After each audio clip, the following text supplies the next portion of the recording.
When you read about an ITX case, you instantly picture something small. You probably picture something about half height, maybe with a built-in power supply, or something that uses an ultra-low profile CPU cooler. This is the NZXT Manta. It isn't any of those things, but it's awesome.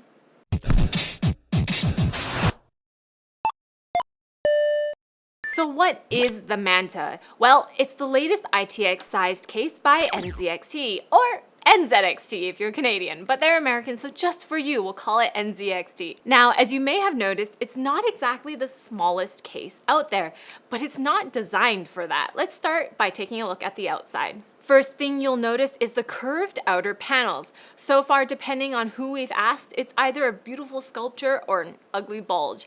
I personally think it doesn't look that great in photos, but in person it looks great and much smaller than I expected than from seeing it in photos. But the coolest part is the material. The outside is made of curved steel, not aluminum, not plastic. The edges are framed in plastic, but the sheets themselves are steel. So why the weird bulged curve? Well, according to NZXT, one of their chief designers loves supercars. So he wanted to design something that felt like it was flowing. From an engineering perspective, it does create larger air vents and more room in the back for cable management. Actually, you don't need a cable manage at all, both of which are good things. For everyone else, well, it looks unique.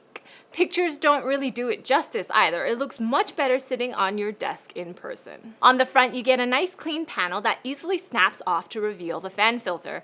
On the top, you get the power button, an LED indicator strip, 2 USB 3.0 ports, headphone and microphone jacks, and this groove for better aerodynamics. You know, because computers run fast.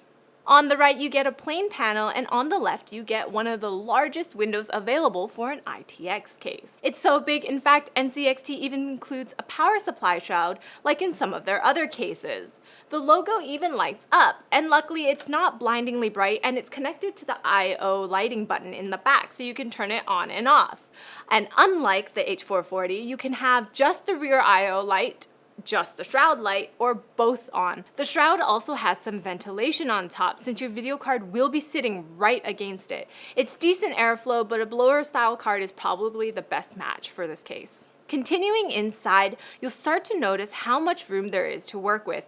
Even though it's a pretty big case, none of it is wasted. While the case comes with 3 120mm fans by default, there is room for dual 140s on the top and in the front in case you want to upgrade to larger fans or go with some radiators. There's even room for push and pull in the front if you so desire. Along with the power supply shroud, there's also a removable shroud that runs along the right side of the motherboard.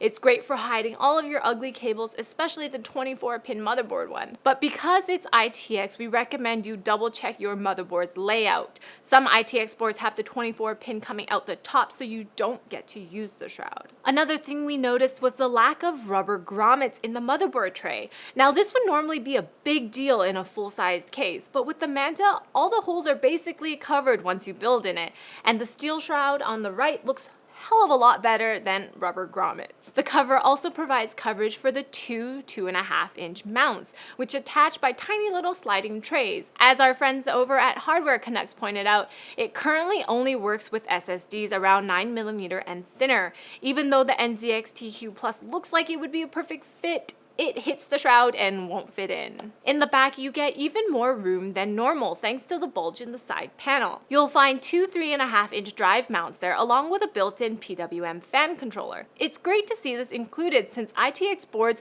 usually don't have that many fan headers, and this case supports up to 7 potential case fans. Now here's my favorite part about this case, how clean you can make your build with very little effort.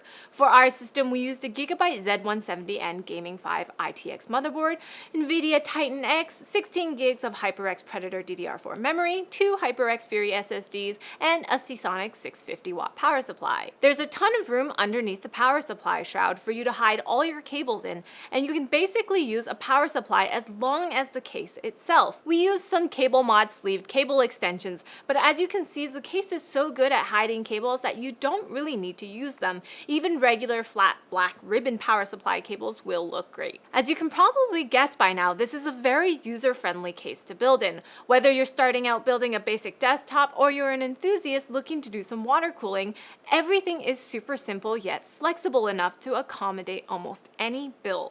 The biggest downside of this case is the size and weight of the whole thing for an ITX case. On one hand, it's much stronger than a lot of cases out there, but on the other, it isn't exactly something I'd want to bring to a LAN party. Overall, it's a great case if you're not expecting what a typical portable ITX case offers. And for the keen viewers out there, yes, that is a Hue Plus inside. You can't really see because our lights are kind of bright, but we'll put in some footage here. And yes, it is amazing. The 4 included LED strips are very bright, vibrant, and attached via either magnets or double-sided tape. All of the strips are modular and attached to each other using a bunch of different interconnects, all included in the box, of course. Finally, the control module itself is split into 2 channels, so you can actually program 2 different sequences or patterns at the same time. Now, in our case, we're only using 3 of the included 4 strips. There's one on the top, one in the front, and one on the bottom. We didn't include one in the back because the fan was right here and it would pinch and it would show, so we just didn't include that one. Everything is done through their CAM software, which also controls their other products like the Kraken CPU coolers and Grid Plus fan controllers. Here, you can configure different lighting modes like breathing, fading, marquee, pulse, spectrum, alternating, and even candlelight. There's a few beta modes out there as well, including this nifty audio mode, which is great if you like to rave by yourself in your room at night.